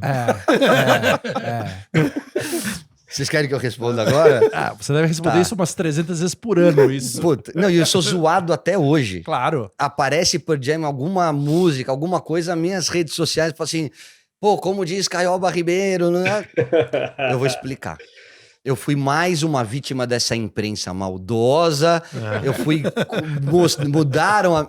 Cara, revista Capricho, não lembro mesmo, acho que era Capricho, essas revistas de adolescente da época. Aí o cara vira e faz assim pra mim. Aquela entrevista mais longa, de comportamento, ele fala, Caio, naqueles momentos que você tá com a mulher tal, tem alguma música que funcione pra essa hora? Eu falei, cara, não, vale muito mais a companhia do que a música. Tá falando, não, mas não tem uma que você goste? Eu falei, cara, juro que não. Não tem um ritmo, não tem uma música. Pra fazer amor não precisa ter música. A Tal. imprensa distorce tudo, cara. Aí ele virou e falou assim, não, mas fala uma música aí que você gosta. Eu falei, cara, eu curto Lenny Kravitz, eu gosto de Pearl Jam, tem uma música do Pearl Jam que eu adoro, Last Kiss e tal. Ele falou, mas você já fez? Eu falei, não, nunca, que nem eu tô te falando. Não, acho que não. Ele falou, mas você pretende fazer? Eu falei, cara, se rolar, legal, mas, putz, não tem uma música nesses momentos. Foi isso que eu Capa falei. da Capricho, Caio quero transar ouvindo Last Kiss. Abre Exatamente. aspas. Eu odeio a Capricho, sabia? Ainda não transei, mas pretendo transar. Nessas horas, Last Kiss do Pearl Jam vai muito bem. Ou Lenny Kravitz. Eu não falei nada disso, cara. Cara, eu sou zoado até hoje por causa desta declaração. Eu odeio a Capricho porque eu tinha uma namorada que foi capa da Capricho. Sério? É. O cara E tava eu fiquei- voando, você viu? Eu fiquei todo orgulhoso, mas saber que seria a última semana do nosso relacionamento. E foi exatamente o que aconteceu. A pessoa vai pra Capa da Capricho, muda tudo. Não, né? só mais um detalhe. E eu não tinha ideia que... Aí os caras viraram, aí viralizou, foi uma loucura na época. Na verdade, na época, deu uma repercussão. Hoje em dia, viralizou muito mais do que na época, né? Os caras me zoam pra caramba. Mas logo depois, alguém vira pra mim e falou assim, você sabe o que fala da letra do Pois Last é, Kiss? uma Eu puta falei, música triste do cão, cara, é a mulher, a namorada que morreu, É, não sei o que lá. Eu falei, pois é. não tenho a menor ideia, eu só gosto da música. O Gerson Rodrigues Júnior escreveu pra gente, pro mesa@empíricos.com.br, falando podcast de vocês de longe melhor, dos Fincast, obrigado. Sei que vocês são todos corintianos e o Teco São Paulino, mas eu acho que um convidado espetacular seria o Marcão, goleiro do Pente. Seria mesmo, hein? Espetacular. Apesar de ser palmeirense, o cara é uma unanimidade e não ter rejeição. Não, tá valendo. Mesmo sendo palmeirense, grande figura, né? Não, um dos caras mais queridos do meio. E E difícil. uma, de uma entrevista. Copa do Mundo impecável, né? Ó, vou falar uma coisa, vocês querem dar risada? Tem alguns caras que você tem que trazer. Marcão, Vampeta, Vampeta. Amaral ou Ricardo Rocha. Qualquer um desses quatro que vocês trouxerem, vocês vão rolar de rir aqui. O Carlos Augusto Servato, preciso diversificar, aprendi muito esse ano, obrigado e parabéns pela dedicação a conteúdos, Feliz Natal, etc. Também indica convidados, muito obrigado ao Carlos, ao Marco Santana, que também nos elogia e indica um convidado. Pode escrever para cá e indica os convidados que você quiser. Reverendo, está com o microfone aí do lado? Confirma então o e-mail e o WhatsApp também, por favor. Pode mandar e-mail para mesa@empíricos.com.br ou mensagem de WhatsApp para 11 94 146 0690. Repita. 11 94 146 0690. Senhores, boa noite. Ouvi todos os episódios do podcast, realmente muito bom. Não encontrei indicação que o João Braga, aí Teco me ajuda. A indicação que o João Braga mencionou referente a uma explanação do gestor do Fundo Verde feita em 2005. Fundo Verde, Stuberger recentemente até deu uma entrevista com o Xavier, muito Aham. boa, sempre tu que fala repercute muito, né? Muito. Ele tem que procurar na internet, ele acha, mas não tem como... Saber exatamente qual foi. Chauan Azevedo, obrigado. E a Miriam, ouço o programa para me motivar a ouvir exemplos positivos. Hoje é mais um caso desses. Por favor, busquem pessoas, trazer pessoas, como fizeram com a Rita Lobo, Luísa Trajano. A Miriam Well, de Campinas. Gonan, não sei se é o canal de comunicação. Não gostei da entrevista do Milton Leite. Não, o Milton Leite não deu entrevista pra gente. Não deu. Então você tá falando mal do Milton Leite, mas não é com a gente. Não é com a gente. Se fosse com a gente, você teria adorado. Reclama em outro lugar. O Milton é parceiro, gente boa pra caramba. Ai, olha a batida! O Derek também. Eu vi nesse momento episódio que o João Braga também tá falando, o melhor episódio que vocês já fizeram. Foi muita repercussão, muito bom, né? Uhum. O João Braga ele é gestor de um fundo chamado Encore, Caio. Você não se liga nessas coisas, então. Teu pai continua cuidando dessa história? Ou qual a tua relação assim, com esse mundo financeiro? Você sabe os nomes, os fundos, renda fixa, ação, criptomoeda? Você tem curiosidade? Não muito. Você terceiriza? Qual a tua... Eu tenho curiosidade, mas eu não tenho competência para gerir o meu dinheiro. Então eu procuro profissionais da área para fazer esse investimento e para me orientarem ao que fazer. A gente teve alguns probleminhas aí nesses últimos tempos. O laboratório do meu pai, entrou um cara lá e roubou o laboratório, e aí tive uma série de ações, algumas até se tornaram públicas, que respingaram em mim. Eu não tinha nada a ver, mas acabou respingando. Então, eu sou um cara muito responsável, procuro tomar muito cuidado com o tipo de investimento que você vai fazer. Talvez eu seja um cara mais conservador, para não colocar em risco o bem-estar da minha família, principalmente. Mas eu tô sempre atento. Criptomoeda, Bitcoin, essas coisas todas. E acho que tem muita gente competente no mercado. Hoje você tem fundos que potencializam o teu investimento, você tem bancos que te dão essa consistência, né, para quem não quer arriscar muito.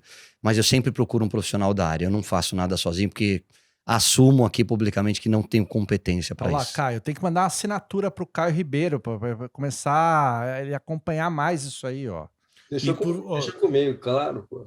O Éder Andrade também, só para terminar de citar pelo menos alguns dos e-mails, ouço no Spotify, onde a gente recomenda que você baixe mesmo. Gostaria de sugerir convidados como Rubens Barrichello e o Nelson Piquet, sênior ou júnior.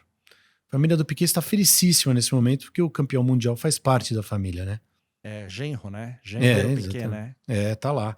Parabéns pelo programa, Dan, sou seu fã, obrigado, Éder. Eu também sou fã do Éder, ponta esquerda, não sei se foi daí que você tirou o seu nome, da maior seleção que eu já vi jogar, Caio, né? 82.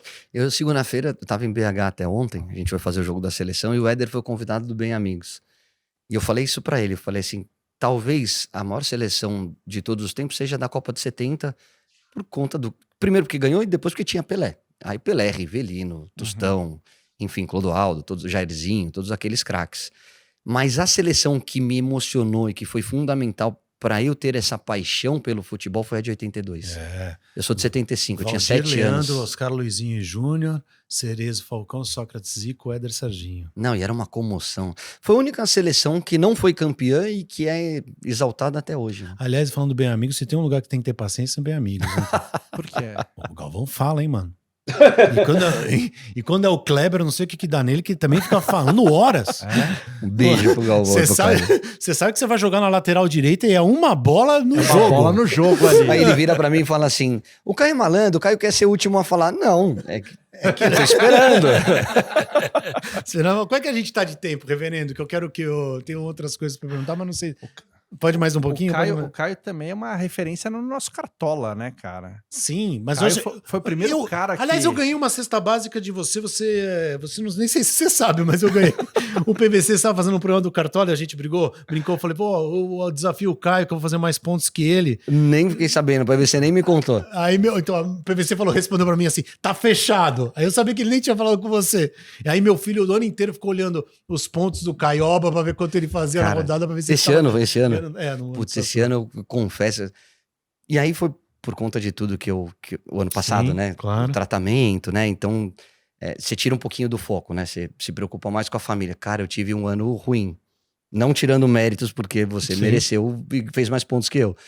Mas aí dei uma recuperada no final, mas foi um ano abaixo da média. Esse ano eu voltarei com tudo no Cartola. Caio, futebol, eu sempre faço essa pergunta para artista e para atleta quando tem essa liberdade. A gente sabe que nem sempre o melhor é premiado, né? Às vezes é o cara de mais talento, mas não dá certo. Às vezes o cara que dá certo não tinha tanto talento assim. Como é que você faz essa avaliação a seu respeito e a respeito do meio que você vive, seja jornalístico ou esportivo? Qual é o lugar da competência, qual é o lugar da sorte, qual é o lugar da dedicação?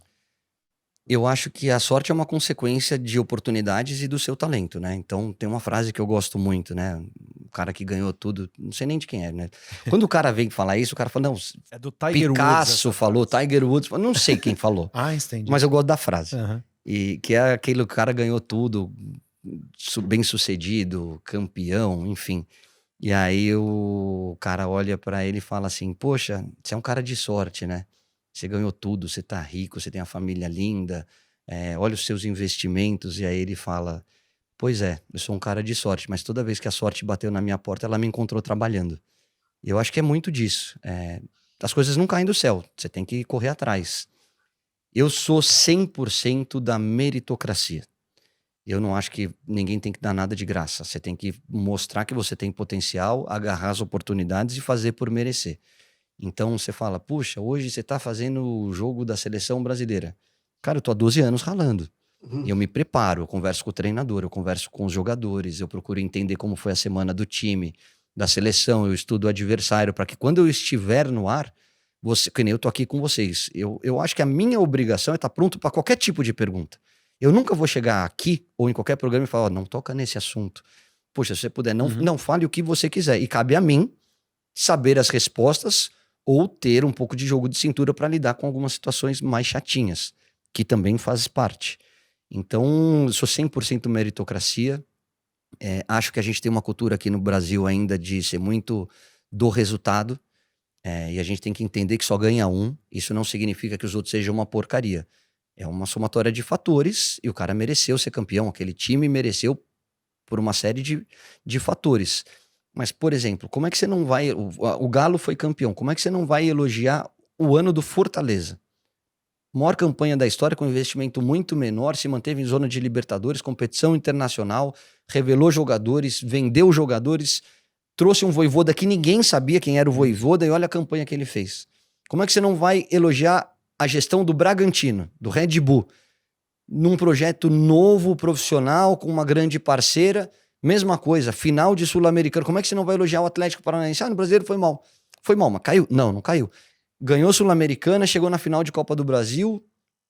Cara, um dos melhores estádios do país, coberto. Enfim, tem muita coisa boa acontecendo. E às vezes é uma bola que bate na trave e entra, uma bola que bate na trave e sai. E aquilo faz com que você comente ou tenha uma explicação para todo o jogo. Não, cara. Às vezes o jogo é igual e um detalhezinho faz a diferença. Tem uma história famosa, Dan, não sei se você já ouviu falar. Naquela nossa época de adolescente, que davam-se nota. Hoje voltou um pouquinho, mas o jornal, né? Uhum. Acabava o jogo, você ia no dia seguinte ver o jornal pra ver que nota que o cara tinha te dado. Eu não sei de quem que é. Mas era tipo um jogo, acho que do Rio de Janeiro, se não me engano. Sei lá, Flamengo e Vasco. E o cara, Flamengo e Corinthians, e aí o cara tinha que pegar o voo logo que acabava o jogo. Então ele foi lá e tava 1-0 pro Flamengo, e ele deu goleiro 8, lateral 7, não sei o que lá, tal. Ele chega no aeroporto, porque ele tinha que ir um pouquinho antes, e o Corinthians vira o jogo. E aí o cara liga e fala assim, você deu as notas aqui? Tá o Corinthians virou pra 2-1. Aí ele falou assim, então inverte. Tudo que eu dei pro Flamengo dá pro Corinthians. Cara, não pode ser feito dessa maneira, entendeu? Isso deve ter acontecido umas 500 vezes. E a gente levando a 500 sério. vezes, A gente lendo. Eu já ouvi uma história dessa de cara que tinha, como o jornal fechava antes, o cara dava as notas antes de acabar o jogo. Então, às vezes, o jogo era 2-1, o gol da vitória do Dan, e o cara tinha dado 6 pro cara, porque até então o Dan era nota 6, né? Aí você fala, o cara fez o gol da vitória e ganhou nota 6. Não, é que o jornal fechou, o cara mandou as notas e o jogo acabou depois, né? E aí é um gancho legal pra gente falar de seleção. Eu acho a seleção muito boa. De verdade. Nós não somos os favoritos, mas a gente tá entre os melhores, gente. Todo mundo falava, né? E eu acho que a gente tem que tomar um pouquinho... Eu, pelo menos, tomo um pouco de cuidado pra não ser muito imediatista. Itália, o ano passado, campeã da Euro. Todo mundo... O Brasil não tem condições de jogar contra a Itália. Olha a intensidade, olha o que eles jogam. Itália ficou fora da última Copa do Mundo e tá na repescagem dessa. Vai jogar com Portugal. Um dos dois gigantes vai ficar fora. Aí você pega a França, campeã do mundo. Olha a última Copa que fez. Você pega a Alemanha, campeã em 2014, não passa da primeira fase de 2018. Futebol é cíclico, muda muito rápido. Coletivamente, a gente tem uma grande seleção. O time é bom. O time pode jogar de várias maneiras. A gente tem um craque, que se chama Neymar. Ah, mas o Neymar na temporada... Falei, cara, o Neymar tem que estar bem em novembro. Ele pode machucar agora, ele pode levar um mês pra voltar, ele pode machucar de novo em agosto. Quando chegar em novembro, ele tem que estar voando. E o que eu vejo da seleção brasileira, isso me deixa muito animado. Primeiro, continuidade do trabalho do Tite. Foi a primeira Copa do Mundo dele. Agora ele já sabe como lidar com os adversários, ele já tem um pouco mais de experiência para lidar com situações que é na vida, é com nós também. A primeira vez você não sabe como você reage. Ou você reage e depois fala, pô, devia ter feito diferente. Na segunda vez você fala, opa, não vou errar como eu errei da outra vez. E a gente tem uma molecada surgindo Muito boa. que vai desafogar o Neymar, que você pega Rafinha e Antony, você pega Vinícius Júnior, você pega Bruno Guimarães, Matheus Cunha, você pega Éder Militão, você pega Arana. Tem muita Muito gente talento. talentosa. Qual a tua escalação ideal? A minha? É. Vamos lá, vamos ver. Vamos lá. O Everton no gol. Certo. Por que eu acho que a camisa 1 você pode fechar o olho e jogar qualquer um dos Sim. três que pegar, tá bem servido. Mas eu acho o Everton goleiraço. E acho que ele só não é titular porque ele tá no Brasil e os outros estão na Europa. Boa. Mas o Everton no gol... Puta, o Dani jogou muito esse último jogo, né? Vai, eu vou falar o que A eu... gente não tem lateral É, direito, um não lateral tem. direito incontestável, né? Não tem. O Danilo... no dia- Mas eu iria de Daniel Alves, Aham. Thiago Silva, Marquinhos e Arana. No meio eu faria Casemiro. Deixa eu pensar, tá? Casemiro, Fred...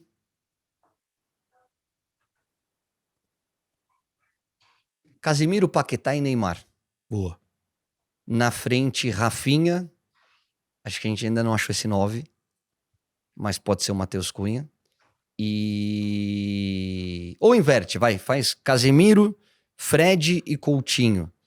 Rafinha, Matheus Neymar. Cunha e Neymar. Eu acho que o Neymar vai de 9, o Vinícius Júnior vai na esquerda e vai ser Casemiro, Fred e Paquetá no meio.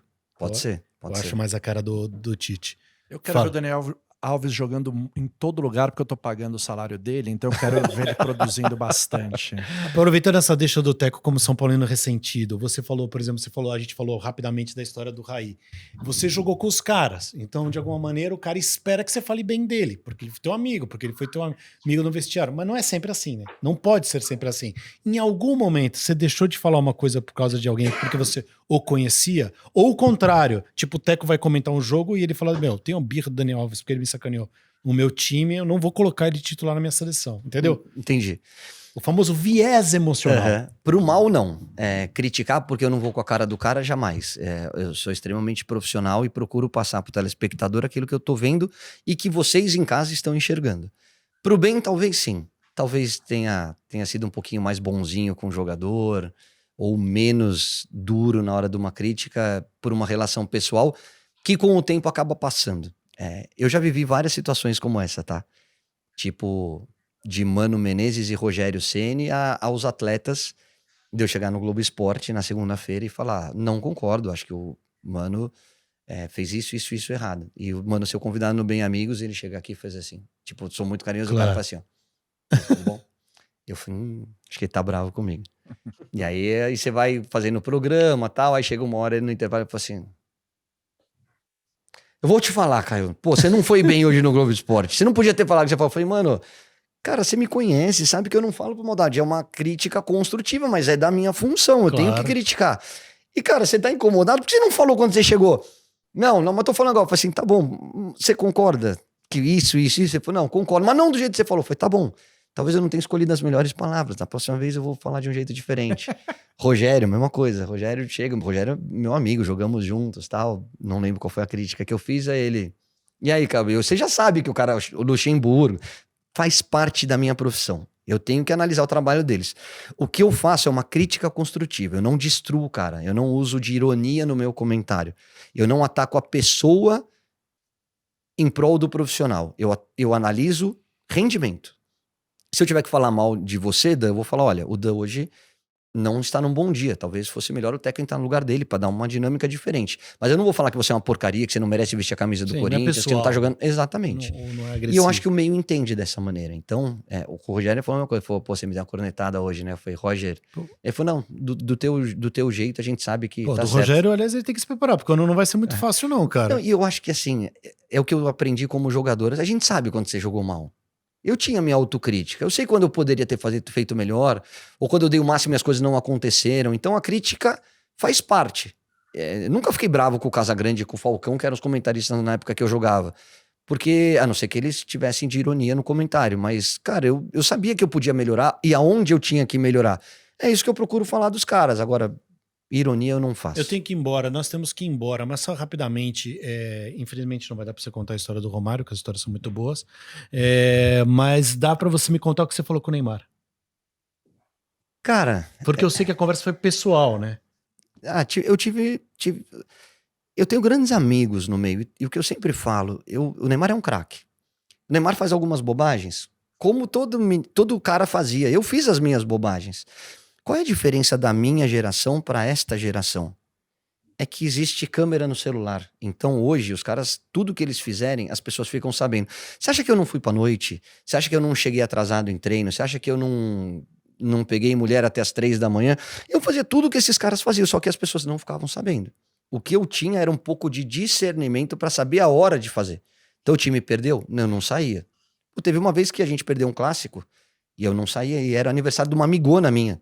Amigona, amiga de vida. Sim. Lá no Rio de Janeiro. Ela falou, pô, passa aqui na pizzaria só pra me dar um beijo. Eu falei, Carol Sampaio, vou te falar quem é. Todo mundo conhece.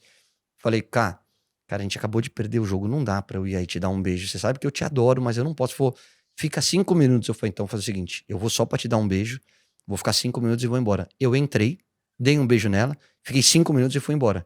Na capa do jornal no dia seguinte tava, Caio, depois do clássico, foi curtir aniversário de Carol Sampaio. Então são situações que você tem que aprender a lidar para que você não passe pro torcedor um descaso, que você não tá nem aí, que você perdeu e a vida continua como se nada tivesse acontecido. Não. Cara, é um mínimo de respeito porque esses caras estão sofrendo e o jogador sofre mais. O jogador sente a derrota, tem o lado emocional, mas tem também, cara, é o seu sustento. Se você perde o jogo, se você não rende, você vai ser mandado embora. Você vai ter salários menores depois. Mas porque... Resumidamente, até esqueci a pergunta. Não, do Neymar, que do você deu um Neymar. toque no Neymar pra ele. Tiveram algumas situações em que eu tenho que me posicionar, porque eu sou comentarista. Mas teve uma que foi um dia que eu acho que ele saiu da seleção, ele estava suspenso, e aí ele foi pra balada, e aí saiu foto dele com champanhe, não sei o que lá, tal. E eu faço o que eu sempre procuro fazer, quando eu gosto da pessoa. Eu peguei o telefone e liguei e falei assim, Ney, mandei uma mensagem. Falei, você pode ficar chateado com o que eu vou te falar. Você pode não gostar, mas é assim que eu acho com os meus amigos. Você errou nisso. Eu não vou falar da tua vida particular, porque eu não tenho esse direito. Você faz o que você quiser. Mas como pessoa pública, toma cuidado com isso. Espero que a nossa relação não mude por conta disso. Mas o que eu estou te falando é o que eu falo para um cara que eu considero amigo. E eu gosto muito de você. Ponto. Ele foi frio na resposta, beleza, mas talvez ele tenha absorvido aquilo. E aí o tempo passa. E é o que eu passo para os meus filhos. Cara, nada paga você deitar a cabeça no teu travesseiro com a sensação de que você fez o que tinha que ser feito. Uhum. Então, na imprensa eu falo o que eu tenho que falar. Mas no particular, às vezes eu falo coisas além do que eu posso falar publicamente. Uhum. Isso é pro Neymar, isso é pro Rogério, isso é pro Thiago Leifert. Os meus amigos, a gente tem uma relação... E assim, publicamente, eu acho que eu tenho... Não caio comentarista. Mas, cara, se eu não concordar com alguma coisa que você fez, eu vou pegar o telefone e falar assim, pô, você foi mal nessa, meu. É isso que eu espero de um amigo. Cara, não vai por essa linha. E aí, publicamente, você fala, o que você achou? Eu falo assim, eu acho que o Dan tem que tomar cuidado. Eu não vou chegar pra você e falar, toma cuidado. Eu falo assim, Dan, você tá de sacanagem. Pô, não faz isso, cara. Mas não precisa ser na frente das câmeras, entendeu? Então, assim, algumas conversas com todos esses caras e outros, eu sempre tenho. Mas muito mais no sentido de orientação. E quando o cara erra feio, eu faço a mesma coisa. Eu falo assim, cara, você errou feio. E desculpa, mas eu vou ter que te bater. Por quê? Porque não existe o que você fez. E aí eu procuro bater de uma forma educada, de uma forma construtiva, como eu acho e como eu gostaria que fizessem comigo quando eu estivesse nessa situação. Reverendo, vai, fala no microfone o que você está sentindo, que é hora de partir. Então nos abençoe. Em nome do Pai, do Filho e do Espírito Santo. Se despeça. Repita os endereços para as pessoas se comunicarem. Pode mandar e-mail para mesa@empiricus.com.br ou WhatsApp para 11 94 146 0690. Caio Mesquita, muito obrigado. Até a próxima. Obrigado, turma. Valeu. Prazer, Caião. Valeu, cara. Valeu, Xará. Um prazer estar aqui com vocês. Ó, tô esperando vocês no Caioba, tá? Vamos lá, com certeza. Não faz que nem o Dan aqui, fala que a gente convida e ele não aparece, tá? Não, agora eu tô mais tranquilo que eu vou jogar no time das estrelas. Teco, e aí? Renda fixa ou ação? Os dois, né? Metade agora, né? Tá subindo qual, tá descendo qual na minha carteira? Pra aumentar o quê, pra diminuir o quê na minha carteira? Esse é o famoso brinde pra quem ficou até agora nos ouvindo. Não, acho que você vai ganhar dinheiro nas duas. Tá ganhando dinheiro nas duas pontas agora, né? Tá perdendo na ponta do Caio, né? Na cripto, sofrendo, hein, Caio? Bastante. Pô. Correção importante aí. Caiu junto com as techs, né? Agora o mercado ficou correlacionado, né? Até escrevi sobre isso na minha newsletter, né? O fato das criptomoedas agora terem uma aceitação tão, né, mais mainstream fez com que, na verdade, é o dinheiro dos investidores que está indo para essas classes de ativos. Então, são grandes investidores que já estão posicionados em criptomoedas, aumenta a taxa de juros nos Estados Unidos, caem aquelas techs todas que tem muito, né, ganho no futuro e caem as criptomoedas juntos. Já virou agora uma classe de ativo correlacionada. Mudou um pouco o jogo, né, Teco? Caio, que bom primeiro que você tá bem, que bom te encontrar, que bom te ouvir, é um prazer sempre, te admiro, torço por você. Obrigado. Tamo junto, cara. Manda um abraço pro meu filho no próximo jogo do FIFA, por favor. Manda, pode deixar. Não, você sabe que, não, é verdade, tem uma história no FIFA, o meu filho chamava o Cristiano Ronaldo de Papai Cris. Uhum. E aí ele falou, pai, chama ele de Papai Cris. Aí eu falei, pode deixar, que nem então as crianças sempre falam, tio Caio, fala isso pra eu estar jogando e eu saber que você fez essa fala pra mim, eu falo. Aí, tipo, tinha uma frase que falava assim, o Cristiano Ronaldo decidiu mais uma vez, né, Caio? Aí eu falava, Cristiano Ronaldo não, Papai Cris. Aí o João já ficava todo feliz. Então, vamos criar uma frase. Vamos, e aí ele vai saber que é pra ele. Qual que é a última? Agora eles pediram pra eu chamar alguém de bananão. O FIFA 23 vai ter um bananão. Vai ter. Em algum momento eu falo assim, tipo aquela, sabe? Pô, agora chega na cara do gol, não é força, é jeito, que é uma frase famosa do FIFA, eu vou falar, esse aí é um bananão, não pode perder um gol desse, porque alguma criança pediu pra que tivesse o bananão. É isso. Mas, amigos, obrigado pela oportunidade, pra poder contar um pouquinho da minha carreira, pra bater papo, você sabe que você é um amigo, você sabe o carinho que eu tenho por você. Obrigado. A todos que participaram, Teco, Caio, é um prazer estar com vocês e é isso, eu acho que o mais importante é ter saúde, cara. Vou até me estender um pouquinho. Não imaginava pegar um câncer da maneira como eu peguei, foi uma surpresa, dói. Na hora que você recebe a notícia é uma porrada, mas você tem duas opções, ou você se enterra ou você enfrenta. Então eu tirei um dia para chorar com a minha esposa, com a minha mãe, com meu pai, porque todo mundo sofre, né, na hora que você recebe um diagnóstico desse. Mas quanto mais rápido você tem o diagnóstico, maiores são as chances de cura. E eu falei, gente, apareceu, vamos enfrentar. E no dia seguinte a gente virou a página e eu tentei não contar para as pessoas, porque eu não queria preocupar as pessoas. Até o momento que eu comecei a ficar careca. Eu falei, as pessoas vão perceber, então acho que eu tenho que comunicar de uma maneira otimista, de mostrar que eu tô bem e que vai passar. Passou, a gente tem grandes médicos aqui no Brasil, tô zerado, tô curado, já até cortei o cabelo, você tá vendo? Voltou branco, mas é um efeito da quimioterapia, faz parte, mas o mais importante é que eu tô bem e até o Caioba isso foi muito importante, porque quando eu tava careca, a gente fez o Caioba. E aí, talvez tenha sido o lugar que eu recebi mais carinho e mais demonstração de amor das famílias e das crianças, porque as redes sociais lotaram, depois que eu fiz o vídeo, poxa, foi legal pra caramba, mas eu não tinha contato com o público. Por quê? Porque quando você faz a quimioterapia, a tua imunidade cai demais, então eu não podia sair de casa, porque você tá sem defesa, né? Então você corre o risco de pegar uma infecção e aí fica mais complicado. Então eu fiquei praticamente 3 meses sem sair de casa, porque eu não queria contar para as pessoas. Tinha a questão pandemia que ajudou, porque a maioria não sai de casa, mas a minha quimioterapia já foi quando a gente estava antes dessa Omicron, mas já no finalzinho. E aí a gente teve que fazer o Caioba e eu tava careca. E aí criança, você fala, putz, como é que eles vão reagir? Será que eles vão se emocionar? Será que eles vão ficar preocupados, assustados? E aí eu peguei o microfone na apresentação, e são 1000 pessoas, são 250 crianças. E aí eu falei, gente, essa aqui é a carequinha da sorte. Quer fazer gol? Faz um carinho na cabeça do tio Caio. Então você quebra um pouco o gelo. Putz, você chega no campo, na hora que tinha um pênalti, na hora que eles iam entrar em campo, eles iam, tio Caio, vem! Eu tirava o boné, eles faziam um carinho e iam pro jogo. Então, assim, eu nunca imaginei... Sabia que as pessoas iam se sensibilizar, que eu ia receber um carinho, mas nunca imaginei que fosse do tamanho que foi. E isso me deu muita força para superar, para lidar com as dores, com as indisposições, mas acabou e graças a Deus eu tô bem. Agradeço todo mundo que orou por mim, a minha família e meus amigos que estiveram do meu lado. E às vezes a gente nem imagina que tem muitas pessoas passando por isso, ou tem alguém muito próximo também passando por isso. Acredita nos médicos, mantenha a cabeça boa e vamos em frente que tem cura e se Deus quiser as pessoas vão ficar bem. Obrigado, Caio. Obrigado a todo mundo que nos ouviu e até a próxima.